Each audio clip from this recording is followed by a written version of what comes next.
Hello दोस्तों, movies bull में एक बार फिर से आपका स्वागत है। आज हम बात करेंगे 2014 में आई American body horror movie Tusk के बारे में। मिडसोमार मूवी की तरह ये मूवी भी आपका दिमाग खराब कर सकती है, इसलिए ये मूवी आप सोच समझ कर ही देखना। मूवी की स्टार्टिंग में हम दो दोस्त टेडी और वालिस, जिसमें दोनों दोस्त मिलकर एक पॉडकास्ट शो चला रहे होते हैं जिसका नाम होता है द नोट सी पार्टी, मतलब द नाजी पार्टी। इस शो में वो दोनों उन लोगों का मजाक बनाया करते थे जिनकी वीडियो इंटरनेट पर वायरल होती थी। दोनों एक वीडियो देख रहे होते हैं जिसमें एक बच्चा वीडियो बनाते वक्त तलवार से अपना पैर काट लेता है। उस बच्चे की ये वीडियो वायरल हो जाती है और वो बच्चा बहुत फेमस हो जाता है। टेडी और वालिस दोनों ये वीडियो देख रहे होते हैं और उस बच्चे का मजाक बनाते हुए उसका नाम द किल बिल किड रख देते हैं। वालिस डिसाइड करता है कि वो अपने शो के लिए उस बच्चे का इंटरव्यू लेगा और नेक्स्ट वीक वो उस बच्चे से मिलने के लिए कनाडा निकल पड़ता है। उस बच्चे के घर पहुंचकर वालिस को पता चलता है कि उस बच्चे ने खुद को खत्म कर लिया था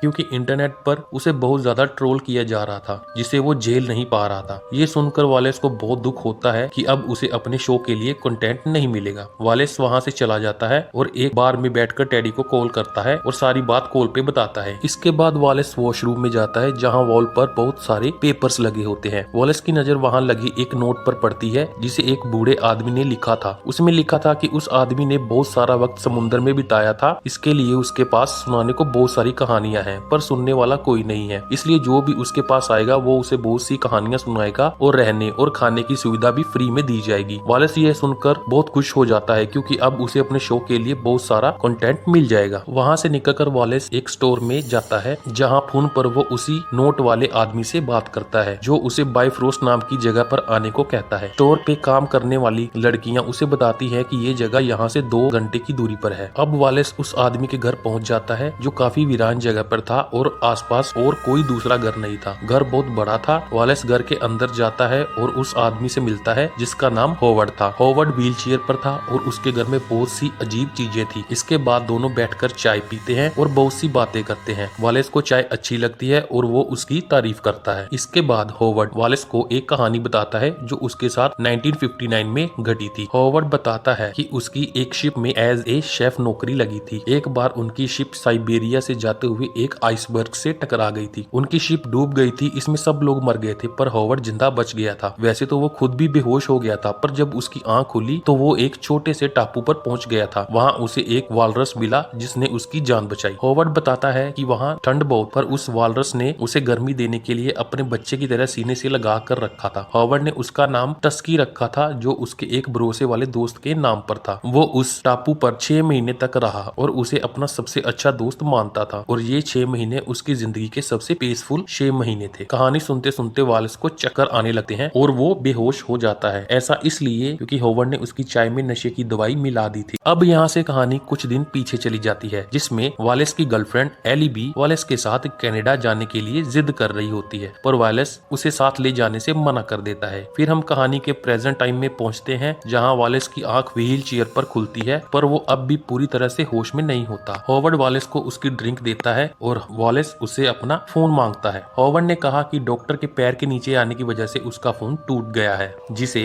वालिस के बेहोश होने पर होवर्ड ने बुलाया था। वालिस बताता है कि वो अपने पैर को फील नहीं कर पा रहा। होवर्ड ने उसे बताया कि तुम्हारे पैर पर एक जहरीली मकड़ी ने काट लिया था जिसकी वजह से वो बेहोश हो गया था। जिसके बाद वालिस अपना पैर देखता है जो कि कट चुका था। असल में ऐसा कुछ नहीं होता, यहाँ कोई डॉक्टर नहीं आया। ये पैर होवर्ड ने जानबूझकर काटा था क्योंकि वो वालिस को अब यहाँ से जाने नहीं देना चाहता था। रात को होवर्ड उसे खाना देता है पर वालिस खा भी नहीं पा रहा था। उसके हाथ भी काम नहीं कर रहे थे क्योंकि होवर्ड ने मोर्फिन से उसे पैरालाइज कर दिया था। वालिस समझने लगता है कि ये सब होवर्ड का ही किया धरा है, इसलिए वो जोर जोर से चिल्लाने लगता है ताकि कोई उसकी आवाज सुन ले, पर वो इतनी वीरान जगह में होने के कारण उसकी आवाज कोई नहीं सुन पाता। तभी होवर्ड उठकर उसे थप्पड़ मारकर चुप करवा देता है, जिसे देखकर हमें पता चलता है कि होवर्ड चल सकता था और वो अब तक व्हील चेयर पर बैठकर ना चल पाने का नाटक कर रहा था। होवर्ड उससे बताता है कि वो एक वालरस का सूट बना रहा है जिसे वो वालिस को पहनाएगा। सूट पहनने के बाद वालिस को वालरस के जैसा ही बिहेव करना होगा, मतलब बोलना भी बंद करना होगा, जिसके लिए होवर्ड उसकी जुबान काट देगा। इसके बाद वापस एली को दिखाया जाता है जिसे लग रहा है कि वालिस उसे चीट कर रहा है, इसलिए वो उसे अपने साथ लेके नहीं गया। टेडी इस मौके का फायदा उठाते हुए एली के करीब आ जाता है। इसके बाद एली वालिस को फोन लगाती है पर वालिस का फोन पिक करने से पहले ही फोन कट जाता है। इसके बाद वालेस कॉल बैक करता है पर साइलेंट पर होने के कारण एली को पता नहीं चलता। वालेस टेडी को भी कॉल करता है पर टेडी एली के साथ था इसलिए वो जानबूझकर इग्नोर कर देता है। इसके बाद वालेस एली को वॉइसमेल कर देता है जिसमें वो उसे जगह के बारे में बताता है। इतने में पीछे से हॉवर्ड आ जाता है और वालेस पर अटैक करके उसे नीचे गिरा देता है और उसे बताता है कि तुम अपनी पिछली जिंदगी को भूल जाओ, अगर जिंदा रहना है तो वालरस बनना पड़ेगा, अगर नहीं बन सकते तो मरना पड़ेगा। अगली सुबह जब एली सोकर उठती है तो उसे वालेस का मैसेज मिलता है जिसे सुनकर वो उसे ढूंढने का काम शुरू कर देती है। उधर हॉवर्ड भी वालेस को काट पीट कर सीलना शुरू कर देता है। ये सब करते हुए हॉवर्ड उसे बताता है कि जब वो 10 साल का था उसके माँ बाप उसे अपने साथ मॉन्ट्रियल ले गए थे और एक दिन उसके सामने किसी ने उसके माँ बाप को मार दिया, जिसके बाद वो वहीं एक अनाथ आश्रम में रहने लगा। वहाँ ऐसे लोगों को रखा जाता था जिनकी जिंदगी बेकार हो चुकी थी। वहाँ एक पागल खाना था करप्शन के कारण जिसका नाम बदलकर मेंटल हेल्थ केयर रख दिया गया था। उस अनाथ आश्रम को बंद कर दिया गया और हॉवर्ड को उसी पागल खाने में भेज दिया गया। वहाँ पर वो 5 साल तक बुली होता रहा और उसे काफी मारा पीटा गया। 15 साल की उम्र में वो वहाँ से बच के निकल गया और बोट में बैठकर यूनाइटेड स्टेट चला गया और समझ गया कि इंसान ही धरती का सबसे खतरनाक जानवर है। उसने वालेस के दूसरे पैर को भी काट दिया और दोनों हाथों को सील कर शरीर के साथ चिपका दिया था। एली और टेडी वालेस को ढूंढने के लिए कनाडा पहुंच चुके थे और उसे हर जगह ढूंढ रहे थे। दूसरी तरफ हॉवर्ड ने वालेस को सूट पहना दिया था जो बहुत ही भयानक दिख रहा था। इसमें जो वालेस के दांत दिख रहे हैं वो हॉवर्ड ने वालेस के ही पैरों की हड्डियों से बनाए थे। इसके बाद हॉवर्ड ने उसे पानी में डाल दिया ताकि वो वॉलरस की तरह तैरना सीख सके, मगर वालेस के हाथ सूट के अंदर सीले हुए थे जिसकी वजह से वो तैर नहीं पाता और पानी में डूब जाता है। पानी के नीचे वालेस देखता है कि एक वालेस का स्केलेटन पड़ा है जो देखने में उसी के जैसा लग रहा था, जिससे पता चलता है कि हॉवर्ड पहले भी ये सब कुछ किसी और के साथ कर चुका है। उधर टेडी और एली पुलिस के पास पहुंच जाते हैं और उसे वालेस का वॉइस मैसेज सुनाते हैं, पर पुलिस उनकी बात को सीरियस नहीं लेता और नाम के लिए एक मिसिंग रिपोर्ट फाइल कर लेता है। पर पुलिस ऑफिसर उन्हें एक एक्स पुलिस ऑफिसर का कॉन्टेक्ट देता है जो किसी सीरियल किलर को ढूंढ रहा होता है। दोनों गाय ला पॉइंटे नाम के उस एक्स पुलिस ऑफिसर से मिलने जाते हैं। ला पॉइंटे उन्हें बताता है कि वो पिछले 10 साल से हॉवर्ड को ढूंढ रहा है और बताता है कि हॉवर्ड 23 लोगों को ऑलरेडी अपना शिकार बना चुका है। वो इन्हें 2 साल पुरानी बात बताता है जब वो ला पॉइंटे से मिला था, उसने इसको बेवकूफ बनाकर भेज दिया और उसके पैटर्न के बारे में बताता है कि उसका विक्टिम गायब होने के 1 महीने के बाद मिलता है जिसमें उसके पैर कटे होते हैं, हाथ सीले होते हैं और जुबान भी कटी होती है और दांत भी बदल दिए होते हैं। दूसरी तरफ हॉवर्ड वालेस को कुछ वीडियो दिखा रहा था ताकि उसे उसके साथ बिताया हुआ वक्त याद आ जाए, क्योंकि